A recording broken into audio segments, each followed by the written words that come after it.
Early pregnancy, এখানে 7 সপ্তাহের একটা বাচ্চা দেখা যাচ্ছে। এই গর্ভাবস্থার শুরুর দিকে বা গর্ভাবস্থায় আমরা কি কি খাবার খাবো না সেটি আমরা এই ভিডিওর মাধ্যমে জানাবো। যদি সুস্থ বেবি নিতে চান তাহলে ভিডিওটি লাইক করে পাশে থাকুন। গর্ভাবস্থার প্রথম 3 মাসে শিশুর মস্তিষ্ক, হৃৎপিণ্ড, হাত পা এবং অন্যান্য গুরুত্বপূর্ণ অঙ্গ তৈরি হতে থাকে। তাই এই সময়ে খাবারের ব্যাপারে একটু বেশি সতর্ক হওয়া জরুরি।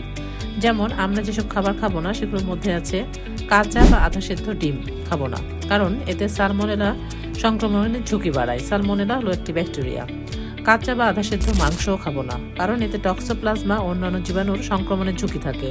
এছাড়াও খাবো না অপাস্তুরিত দুধ ও দুগ্ধজাত খাবার, কারণ এতে লিস্টেরিয়া সংক্রমণের ঝুঁকি বাড়ায়। কাঁচা বা আধা পাকা পেঁপে খাবো না, কারণ এতে ল্যাটেক্স জ্বরের সংকোচন বাড়াতে পারে বলে ধারণা করা হয়। এছাড়াও আনারস আমরা পরিমিত পরিমাণে খেতে পারি, বাট না খাওয়াটাই বেটার, কারণ এতে ব্রোমেলিন নামক এনজাইম থাকে যা জ্বরের মুখে সংকোচন ঘটায়। এছাড়াও বেশি পারদ থাকে এমন বড় সামুদ্রিক মাছ না খাওয়াই ভালো, যা শিশুর মস্তিষ্ক ও স্নায়ুতন্ত্রের বিকাশে ক্ষতিকর প্রভাব ফেলতে পারে। আর অ্যালকোহল বর্জন করতেই হবে। এছাড়া চা, কফি, এনার্জি ড্রিঙ্কস এগুলো পরিমিত পরিমাণে খেতে হবে, যদি খেতেই হয় 1 কাপের বেশি না। এছাড়া রাস্তার অস্বাস্থ্যকর বা দীর্ঘক্ষণ বাইরে রাখা খাবার ফুড পয়জনিং এর সংক্রমণের ঝুঁকি বাড়ায়। মনে রাখতে হবে গর্ভাবস্থায় দুজনের জন্য বেশি নয়, বরং দুজনের জন্য পুষ্টিকর খাবার খাওয়াই সবচেয়ে গুরুত্বপূর্ণ। ধন্যবাদ।